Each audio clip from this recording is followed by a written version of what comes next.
Hello, ladies and gentlemen. Welcome to Calls. This is the 2024 Travelers Championship Data Dive Show. I have fixed the audio issues that I had last night, so apologies for the terrible audio in last night's show. I've got those fixed. We've got a lot to cover, as we always do on a Monday evening forecast, or at least our first look at the forecast, some prior leaderboards, some extreme digging into the data for TPC River Highlands. I'm excited. Let's get right into it. All statistics provided tonight and every night are from FantasyNational.com. It is the best golf analytics tool out there for your money. There are a lot of great golf analytic tools out there. No doubt about that. I simply believe Fantasy National is the best. Go check out FantasyNational.com. You will not regret it.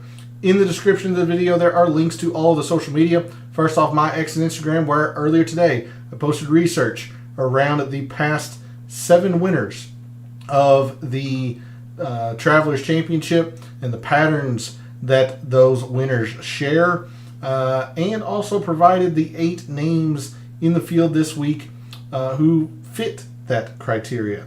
So if you want to see the weekly research that I do on the PGA Tour, then give me a follow at your preferred social media site. X is also where I place my weekly betting cards and my top player usage in the DFS contests I play. That comes out every Wednesday evening after the DFS Tactics show. So give me a follow over at X if you want to see those pieces of content. And then lastly, for social media, Gabe's handle is in the description. Writes a very good article called The Fringe. It's a great way to start your week of preparation. And if you subscribe to his article, which is free to do, then you're going to be able to join us in his Substack chat as we continue the DFS talk late on Wednesday evenings after the DFS Tactics show, as we go into his Substack chat, continue the conversation, have a lot of great discussion week in and week out. It's really picked up lately as well. We talk about game theory, favorite areas of the price board, chalk we're eating, players that we're fading, perhaps scared to fade, but doing it anyway. So it's always great information and great discussion going on over there in his Substack chat. The only way you're going to be able to join us, again, is you're a subscriber to his article. So go do that and show him some support. Follow him over on social media.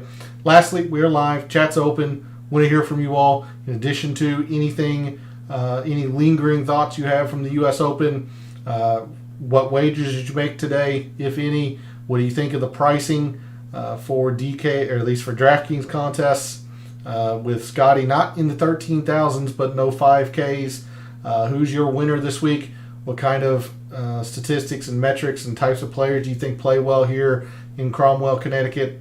So we'd love to hear from you all in that regard. But let's dig into the weeds of the data for the 2024 Travelers Championship.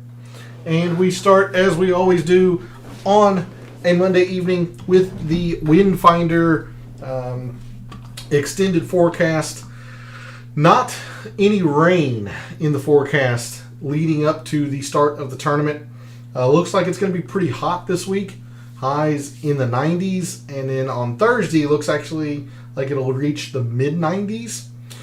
We do have some rain in the forecast Friday afternoon, Friday evening. So we'll have to monitor that as we move forward this week.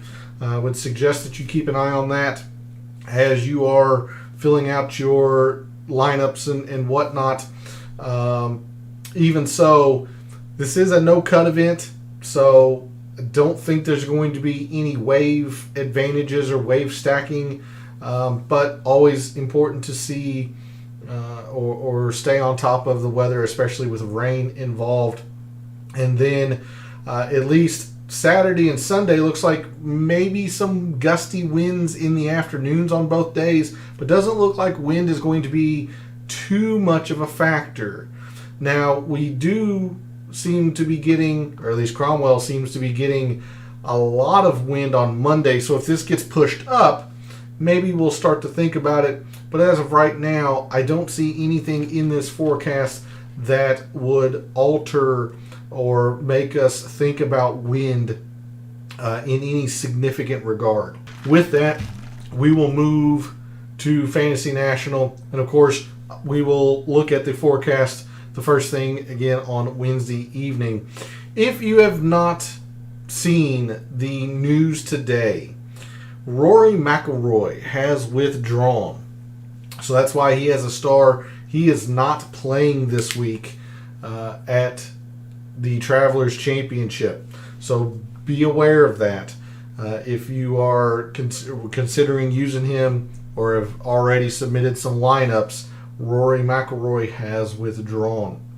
But we'll do some review here before we jump into the prior leaderboards. One of the main focal points from last night, we know that TBC River Highlands is a Pete Dye design. Or at least he has his hands significantly on this course. So on Pete Dye designs, in the past 2 years, our top performers have been Scotty Scheffler, Xander, Brian Harmon, Wyndham Clark, Hideki, Patrick Cantlay, Sungjae, Matt Fitzpatrick, Justin Thomas, and Ludwig Aubert, Tony Finau, and Sahith Theegala. Several tied there for 10th.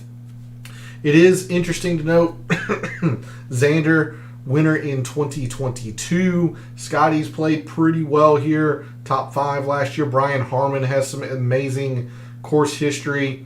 Cantlay has played very, very well here. The strokes gained total leader at TBC River Highlands the past 5 years, or at least of the players in the field this week. The strokes gained total leader. Thomas has played pretty darn well here. Sahith Theegala, top 5 the year Xander won. So a lot of correlation here. And with this being a Pete Dye design, I might be factoring in some Pete Dye design filters come Wednesday night in the mixed condition model. Not sure how I would go about it. I'm certainly leaning towards maybe birdies or better, maybe bogey avoidance on Pete Dye designs, since he generally emphasizes similar skill sets across all of his courses. So interesting to note and interesting to see the correlation here between prior performance at TBC River Highlands. Again, Xander, Harmon, Cantlay, JT to a little bit lesser extent, and these players' performance on Pete Dye designs. So interesting to note that. Something else that we can absolutely look at, this is the shortest course in terms of raw yardage that the players have seen so far this year, measuring just over 6,800 yards. So on short courses, our top performers in the past 2 years have been Scotty, Russell Henley, Ludwig Aubert, Xander, Eric Cole, Justin Thomas, Patrick Cantlay, JT Poston, Brian Harmon, and Tom Kim. Tom Kim, his wins at the Wyndham. Brian Harmon, not long by any means, so he's always going to prefer shorter courses. Much the same with JT Poston, not long, so generally enjoys these shorter courses. Eric Cole in his second at what was the Honda. So there's a look at the top Pete Dye performers and your top short course performers the past couple of years. I'm not going to do anything with the scoring relative to par filter. Just a quick reminder. Let me pull up that page view in FNGC. Excuse me. Last year was a bit of an outlier. Played pretty darn easy, but most of the time it's average. As you can see, all of 2022, all of 2021, average. 2019, 2018, average. So I generally don't like using the average difficult relative to par filter. So probably going to skip that this week, and that's where that Pete Dye filter is probably going to replace that this week. Instead, let's take a look at, we'll go to the prior leaderboards. Keegan Bradley, your defending champion, we'll check his win last year. We'll check Xander's in 2022. Just thinking about if I want to go back or, kind of use the short course or Pete Dye filter for off the tee or around the green. Not sure yet. Let's just go ahead and jump into the prior leaderboards and see what played well the past couple of years and see the players that we want to focus on. So last year, we'll look at the top 18 just due to ties here. Only one player negative in terms of approach. It was Minwoo Lee, who happened to putt very, very well. But everybody else, at least in terms of approach, pretty darn solid. I would have thought that the off the tee was a little bit stronger. And while there are several players that are positive, there's not a lot to be gained here. 2.8, 3.1 seems to be the highest for our players in the top 10. A little bit further down, it's off the screen. Well, no, it's right at the bottom of your screen. Doug Gim, a 5. He might have led. Yeah, he indeed led. You've got some cut making here, but not a whole lot in terms of correlation for upper leaderboard success in terms of off the tee. Instead, it is the approach. I mean, look at this. First, 9th, 4th, 9th, 4th, 2nd, 9th, 13th, 7th in your top 8. That is just elite correlation. Elite correlation. So definitely iron play is emphasized, as you would expect from a Pete Dye course, but it's just startling to see just how much it was last year. And then, of course, the putting. Your winner led in approach and in putting. Minwoo Lee, top 10, top 15, top 5, top 20. A couple of middlings, but we're going to have a decent amount of emphasis on putting this week, considering how strong you see it was last year, and it traditionally is here at the Travelers. And then around the green, also, there's a little bit to be gained here. Top 10, top 5s. So a lot in the around the green as well. And with the amount of rough that is here, you would think that maybe long rough we could look at in terms of around the green. Maybe Pete Dye, but at least last year we had a lot in approach, a lot in putting. Let's check Xander's win in 2022. Strokes gained. Looking at just the top 18 here due to ties. Now, more players are positive in terms of off the tee, but again, there's not a lot to be gained here. You have a 4.5 from Thorbjornsen, 4.3 in Scotty, 3.5 or so. If we sort, again, just kind of your cut making, but not a lot in terms of elite correlation here. Davis Riley led off the tee, and he was a clunker at 64th. Top 25, a middling. You know, it can be a decent benefit for you, like Thorbjornsen, like Brian Harmon, but man, there's just not a lot here. Instead, look at the approach. Top 20, runner-up, top 10, top 20. Your winner was 6th, and your winner was very high in putting again. We had a clunker of a made cut from Jonas Blixt, but, I mean, he just didn't do anything with his irons, and he still made the cut. I mean, losing 10 with your irons and still making the cut is saying a lot. Xander, Kisner, Cagely, I mean, putting and iron play and a little bit of around the green is what I'm seeing from these past two leaderboards. So we'll get this set for fairways and greens. Again, I just didn't see a whole lot with the off the tee. So your top iron players in the past 24 rounds, so long as it's been in 2024, your top strokes gained approach players in their last 24 rounds: Scotty, Corey Connors, Xander, Finau, Hovland, Siwoo Kim, Justin Thomas, Sepp Straka, Ludwig Aubert.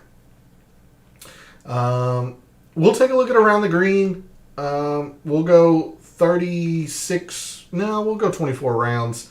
We might take a look at this in a couple of different facets, but just because I don't have any filters right now, your top around the green players in the past 24 rounds: Hideki, Webb Simpson, Morikawa, McCarthy, Finau, Seabass, Tommy Fleetwood, Adam Hadwin, JT, and Ben Griffin.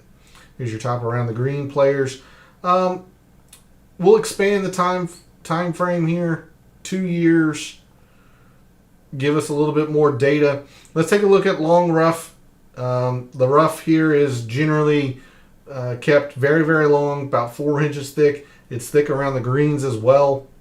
So your top around the green players in long rough the past couple of years: Scotty, Russell Henley, Ricky Fowler, Ben Griffin, Brendan Todd, Jordan Spieth, J-Day, Siwoo Kim, Wyndham Clark, Brian Harmon.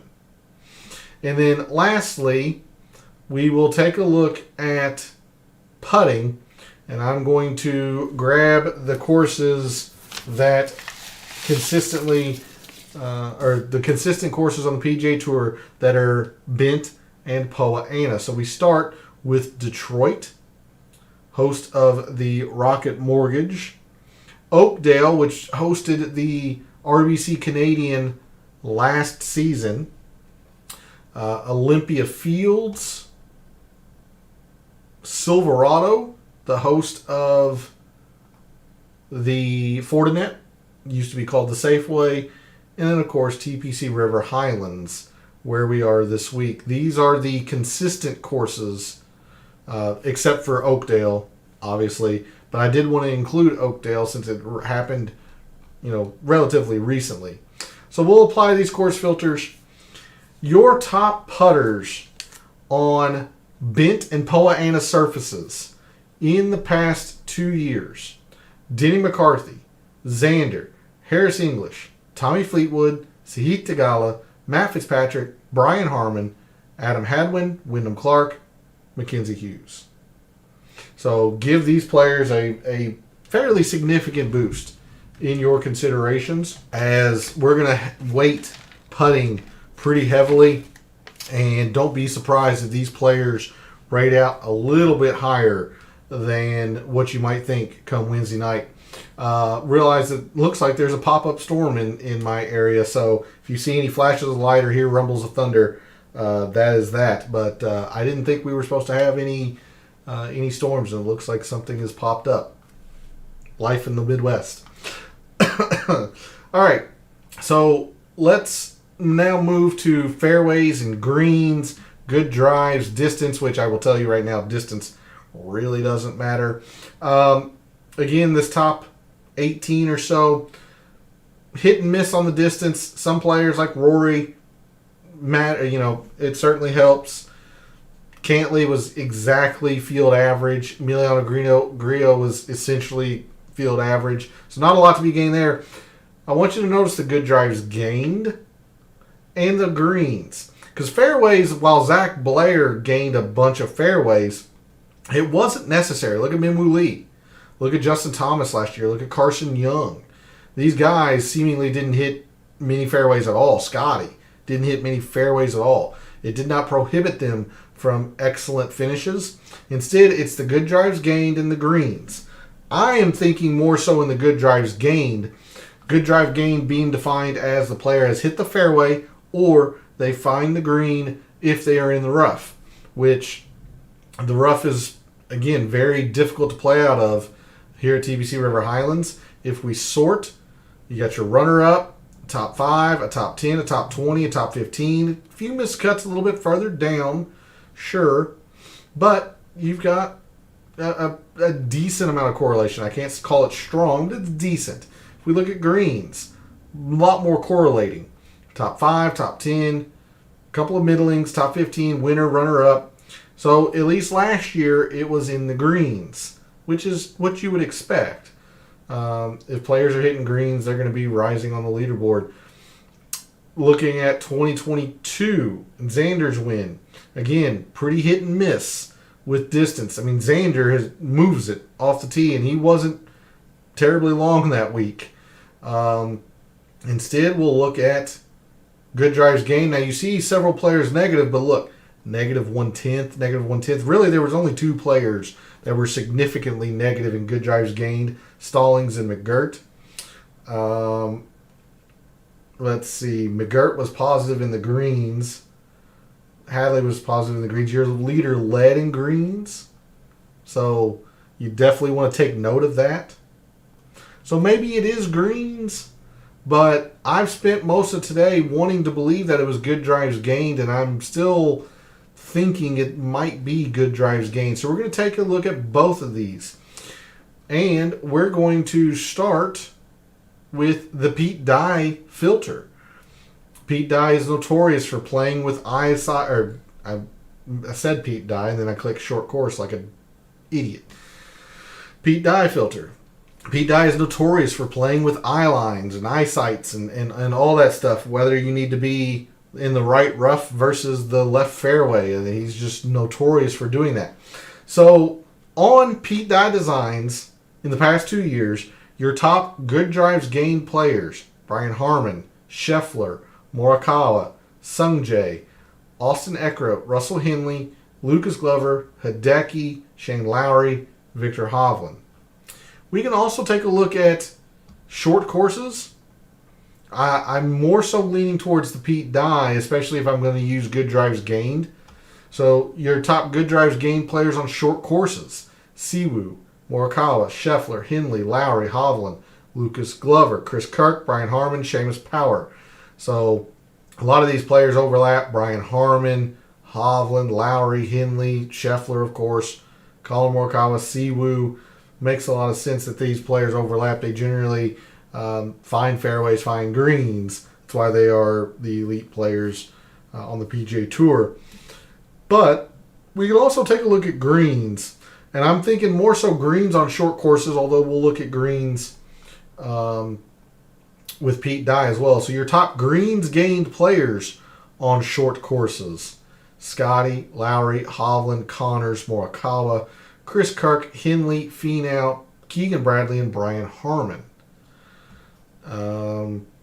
Taking a look at greens, Pete Dye courses: Scheffler, Harman, Keegan, Corey Connors, Finau, Lowry, Hideki, Hovland, Morikawa, and Xander. So I'm kind of torn on what I'm going to be looking at on this page view. Fortunately, I have until Wednesday to decide. I can see merits for both good drives gained and greens.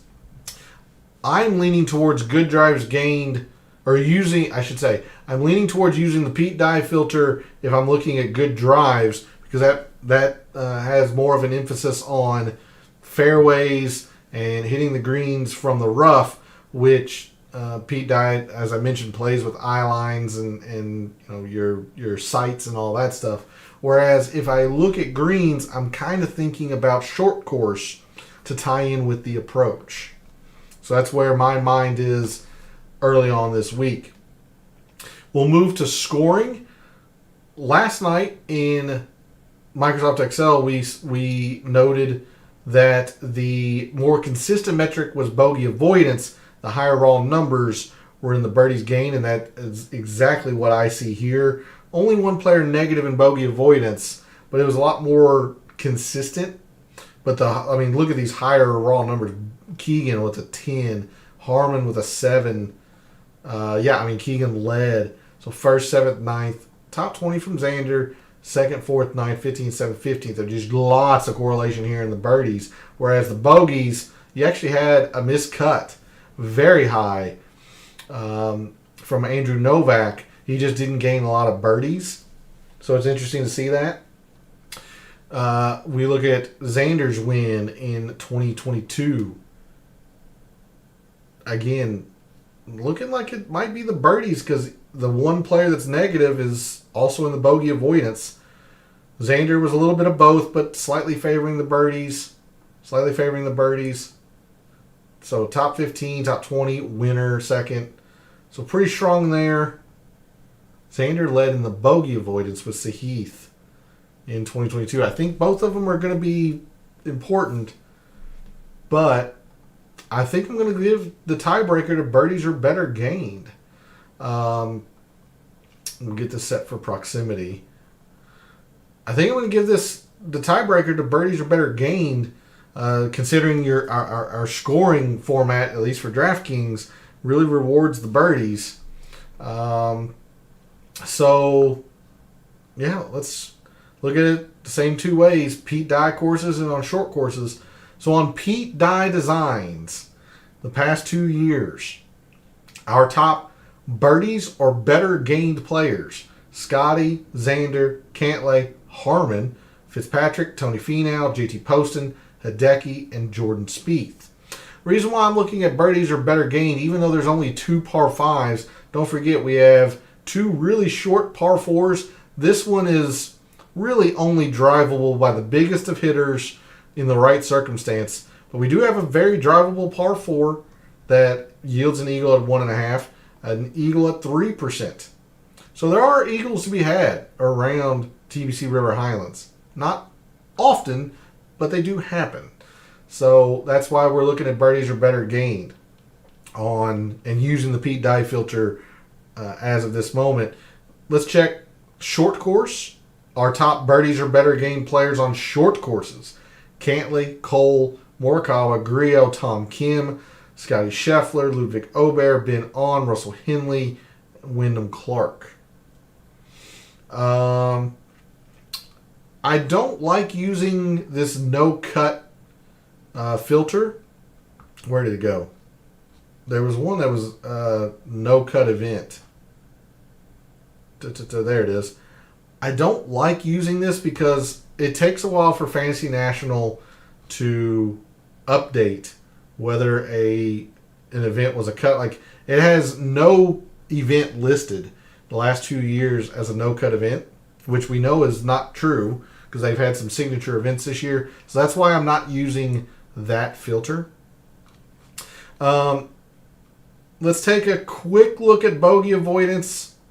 We'll go bogey avoidance on short courses. Cole, Scheffler, Harmon, Henley, Pendrith, Xander, Keegan, Wyndham Clark, Sungjae, and JT. So Eric Cole, second and first. Birdies and bogeys, that's strong. Scheffler, fourth and first. Henley, ninth and fourth. So lots of strong performances there. Birdies and the bogeys on the short courses. I'm honestly kind of leaning towards Pete Dye. So top bogey avoiders on Pete Dye courses: Scotty, Harmon, Clark, Xander, Zitagala, Seabez, Hideki, Ludwig Aubert, J-Day, and Sungjae. Something else that I kind of want to look at is opportunities. If putting is so darn important, how you get the opportunity, or I use the word in the definition, but how do you set yourself up to get those birdies and perhaps those eagles? You got to give yourself the opportunity to. So our top opportunities gained players on Pete Dye Designs: Scotty, Keegan, our defending champion, always good to see. Justin Thomas, who's been pretty good here. Aubert, Tom Hoagie, Siwoo Kim, Xander, Cantlay, Brendan Todd, and Tony Finau.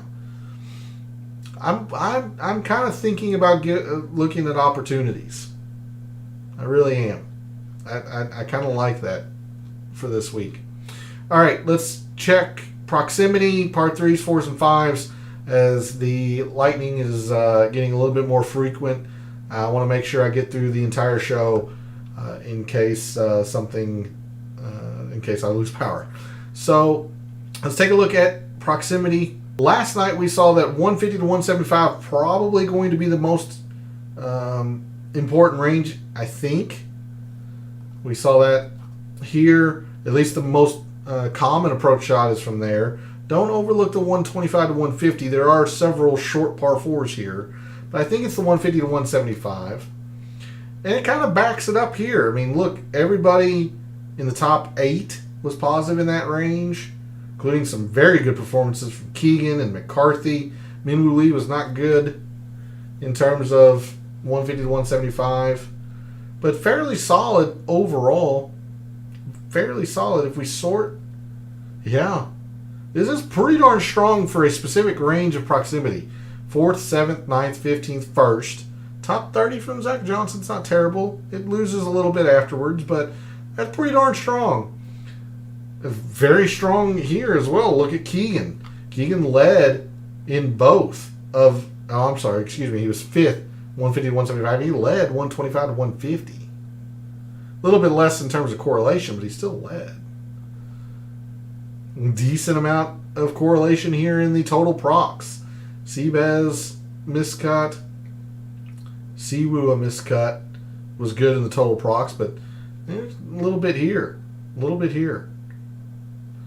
look at 2022 proximity. A lot less 150 to 175 in Xander's year. He was not good at that range at all.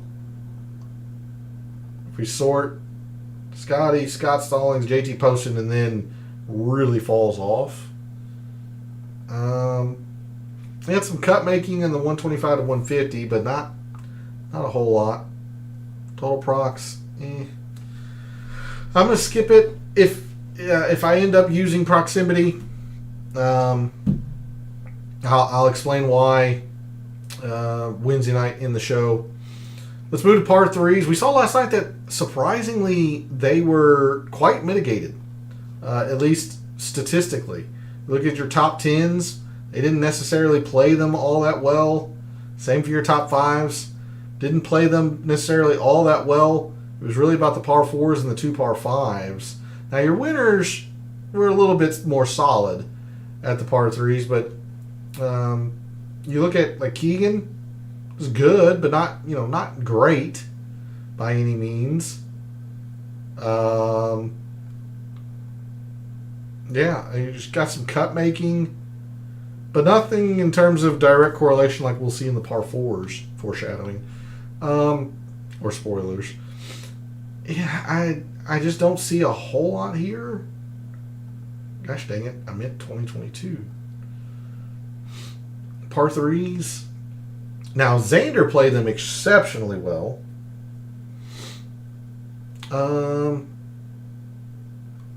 Only a couple players negative.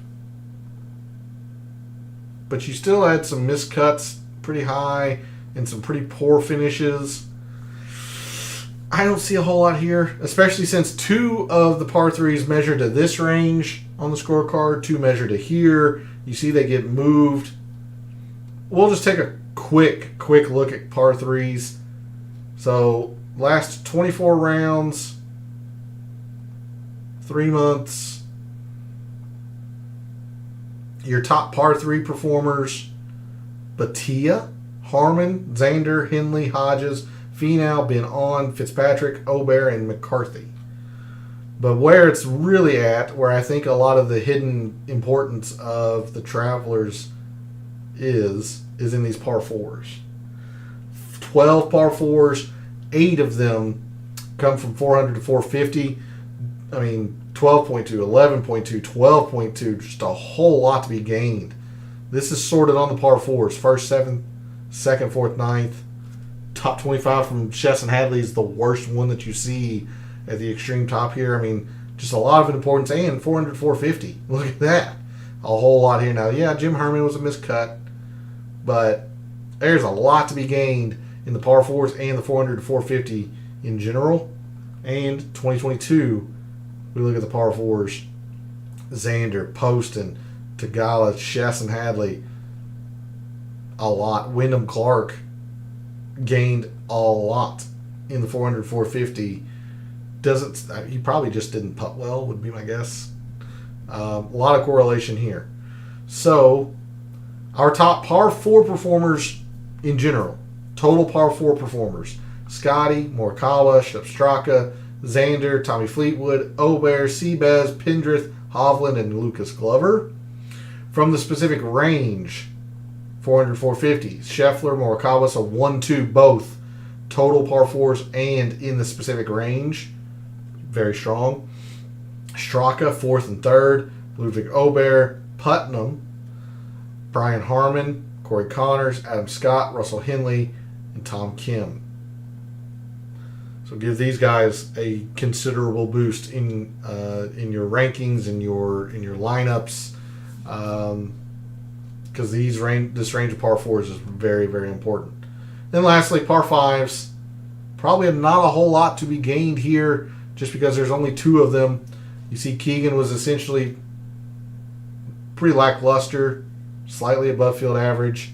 The highest I see was a 7.6 from Ricky, and then it falls off fairly quickly.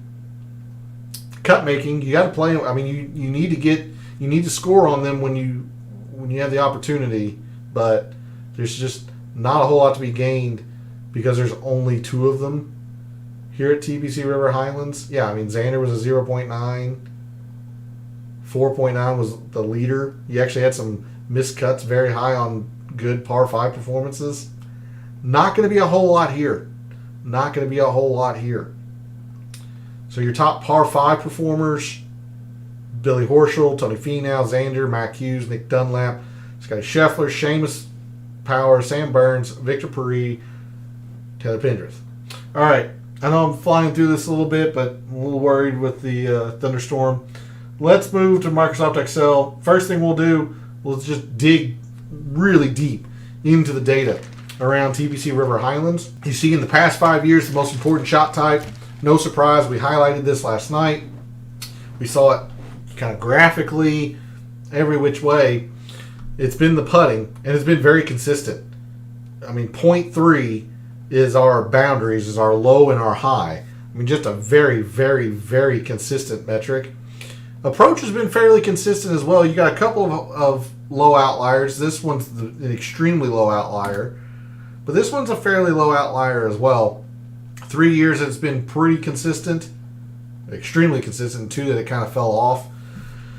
It's surprising to me, considering the lack of correlation we just saw in the prior leaderboards, that off the tee is outweighing the around the green in terms of historical top 30s. But I mean, the numbers don't lie there, but I still think it's the around the green. It played a bigger factor last year than off the tee did. Just there's not a whole lot to be gained here because players just know how important it is to be in the fairways. That's why I don't think there's a lot to be gained in the fairways. Distance, not a factor, really. I mean, it was negative in Xander's year. In 2020, it mattered a lot. So I just that's a pretty low number. If we compared it against the average full field course, it's 33% less. So not a lot. Good drives gained. We got a couple of high and a couple of low outliers. This greens number, even though it's the highest number, it's actually pretty low compared to the rest of the consistent full field courses. Only 5% more important. In fact, I'm surprised that fairways is 23% more important. Okay, I can see that, I guess, but I'm still, this is just a gut feeling on my end, I'm still leaning good drives gained. I just am. So I'd be interested to hear from the community. Put it in chat or put it in the comments. What do you think plays best from this page view? Fairways, good drives, greens. Do you think distance matters? Be interested to hear from you all. Going to scoring, we saw this last night. More consistent metric generally has been the bogey avoidance. The higher all numbers, including, last year was just a massive number was the birdies gained. I'm leaning towards birdies gained. There was a few eagles last year as well, so I'm just leaning towards the birdies gained. Maybe on short courses, but the more I think about it, the more I like the Pete Dye filter for that. We move to par 3s. Only a 1.27 on the par 3s. All of it came in the 150 to 175 last year. Generally speaking, this would be the range, but this is, maybe 40% of the strokes gained total. It doesn't justify enough looking at this range by itself. So anything we do with par 3s will be by itself. I just don't see a whole lot here, like maybe 5%. Although Xander did play them well, you see the rest of the top 30 just didn't, or just were kind of middling. Moving to the par 4s, however, a 5.13. That is one of the largest numbers I have seen in par 4s. Let's see, 5.13. Yeah, it is the highest number of consistent courses on the PGA Tour. Now, the Wyndham, Sedgefield, very close to it. Another par 70 that emphasizes the par 4s. 3M. I believe, is a par 70 or par 71. Emphasizes the par 4. So, yeah, lots of emphasis here in these par 4s. Huge last year, but generally been pretty darn solid consistently, consistency-wise. And you see more than half of the strokes gained total coming to the 400 to 450. So we're definitely going to look at all par 4s, but we're going to separate this range out. Absolutely. 3.1, 3.4. This is, double what the total par 3s were. More than double the total par 3s. So lots of emphasis in the par 4s this week. And then the par 5s, quite mitigated, 1.3. Whereas the par 3s, I think, were like a 1.27. So pretty close to each other. Not a whole lot to be gained here. You could maybe argue to look at the 500 550, but there's only one in this range, and the other one measures to here on the scorecard. Anything we do with par 5s, honestly, anything, we might not. Anything we do would just be total par 5s. Lastly, let's take a look at proximity. Some decent total prox numbers. It's gotten, consistently more important year over year. Interesting to see. But I really, really like this 150 to 175. Even though we didn't look at it tonight, we did look at it last night. This thing is an extremely low outlier. I mean, extremely low. You remove that, that's a pretty big number for this range of proximity. Like without that extremely low outlier, we're looking at 47% more important. Like, holy smokes, so we might have some 150 to 175 procs in the mixed condition model just based on the numbers from this. I haven't decided yet, but I wanted to highlight that for you all. So there's a pretty in-depth look at TPC River Highlands. Dig into the weeds of the data, if you will. Lots of putting, definitely lots in approach. I'm quite torn on what to do with this entire page view, whether we go good drives, whether we go greens, fairways maybe, but that's why I kind of like the good drives. So there's a look at a lot of intense data for TPC River Highlands. Let's take a look at the mixed condition model that I made for last year, see how it performed, see where we think we might need to adjust any metrics and filters and whatnot. So we take a look. 1, 2, 3, 4, 5, 6, 7, 8, 9 of my top 20 missed the cut. Not acceptable. This is just very poor. The winner wasn't even up here. He was top 30, just off the bottom of your screen. He was 28th in my rankings. Rory, surprisingly a sub 10% Rory, top 10. Sungjae was okay. McCarthy was okay, but this is bad. This is just bad. I aimed for 4 to 5 miscuts. This is double that. This is 9. This is unacceptable. So what did I do in last year's mixed condition model? I had 20% on Bent and Poa-annua. Makes a lot of sense. Putting is emphasized. Maybe a little bit too heavy in the percentage, but it is one of the more important metrics here. So that makes a lot of sense. 15% 400, 450 par 4s.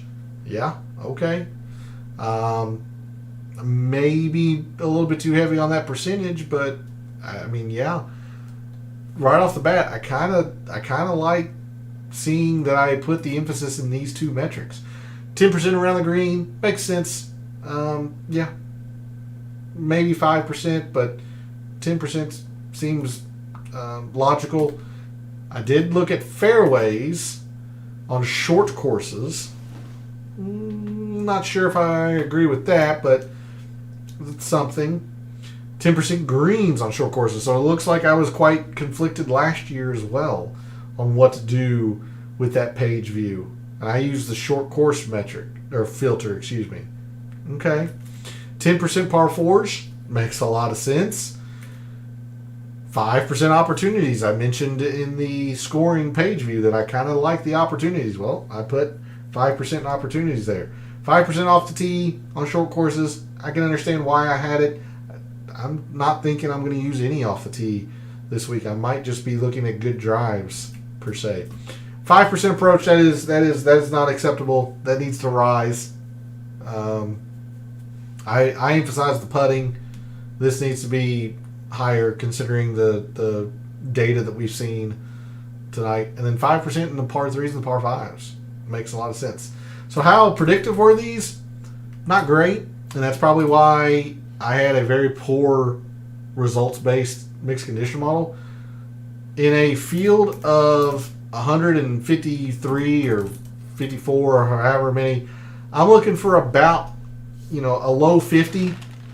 Something in the 40s would be excellent. I'll accept mid 50s. 71 is not good. That was not very predictive at all. This was not great, which I don't like to see. Around the green wasn't great. The par 4s were really good. Right at a 50. Opportunities were fine. The approach was fine. Actually, good. So I definitely need to raise my approach percentage from last year's mixed condition model. The par 5s were okay. So maybe 5% in the par 5s, maybe 5% in the par 3s. I actually kind of like that from last year's mixed condition model, but definitely need to put more than 5% in the approach. I don't think off the tee is going to have any factor. I do like the idea of opportunities. Par 4s are going to be quite emphasized, total and the 400 to 450. Not sure what I'm going to do yet on this page view. I'm thinking more good drives gained, especially since last year neither of these were all that predictive. I think 10% around the green might be a touch heavy, and 20% putting might be a touch heavy, but man, it's hard to ignore the fact that putting here is just so darn important. So anyway, there's a look at the mixed condition model from last year. We definitely have room for improvement this year. So now that we have looked at, some prior leaderboards, the weeds of the data, let's figure out or see who has played or done the best at the metrics we think are going to play the best here at TPC River Highlands this week. We're going to start with the irons.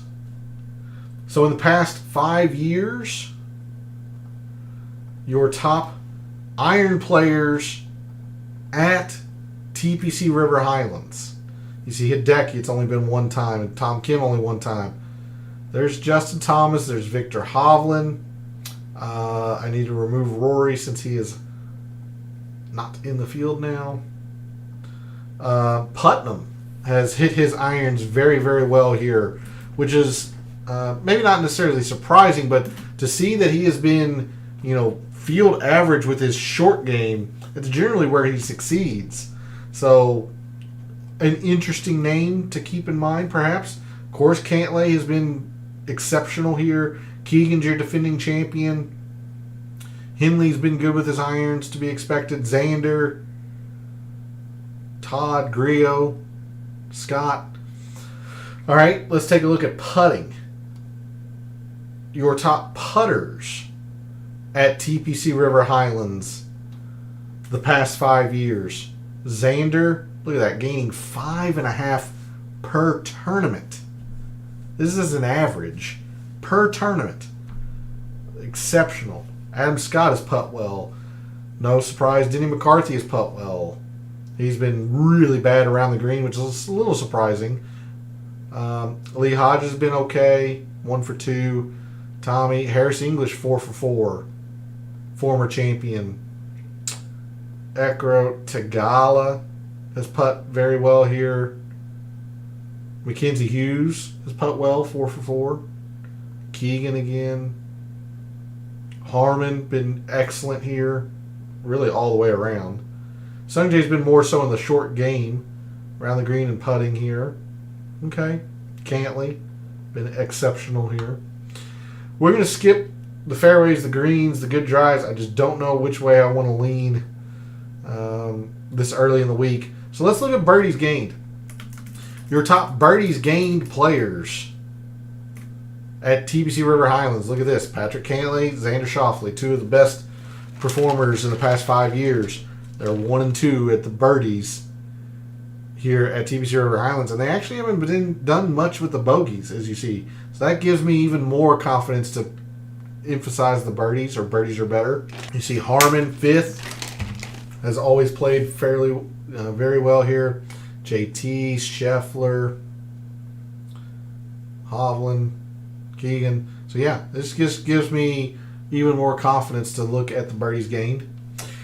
Let's take a look at par 4s, 400, 450, and the 150 to 175 procs. So top par 4 performers. I mean, Xander's just destroyed the par 4s here. Scott, only 2 for 2, but has done well. Brian Harmon, Patrick Cantlay, Scheffler. Now Kirk has played well on the par 4s, but you see what he's done on the par 5s, just horrendous. Todd, Tagala, Kinsey Hughes, Aubert, only 1 time, but did top 25 this last year. J-Day, 4 for 5. Someone to maybe think about. I'm going to skip the 400 to 450. That lightning is pretty close.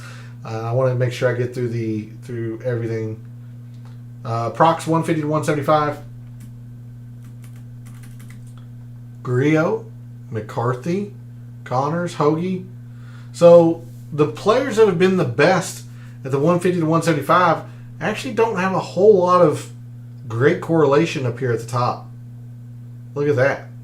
So getting some conflicting information, I think, here. Putnam has been okay. Now Cantlay's been good, but he's like 8th in terms of 150 to 175, 9th. So, interesting. Don't know if that warrants putting it in there or not. But yet, when we looked at the weeds of the data for the players that have finished in the top 30, it was pretty solid. So, a little bit of conflicting storylines there. I'll have to sort through that, figure out how I want to approach that come Wednesday night for the mixed condition model. I do want to highlight some of the research that I did and the reasons for posting what I did earlier to social media. So let's talk about the winner matrix first.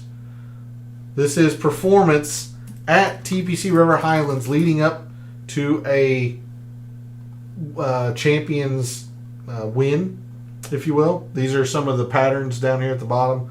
So I'll remove those so I don't spoil it. You see Keegan has always played this event pretty darn well. Top 20 the year before. But he had a runner-up, another top 10, a top 20. Look at the players for the most part. There are some exceptions. Most notably, Jordan Spieth won the first time he was here.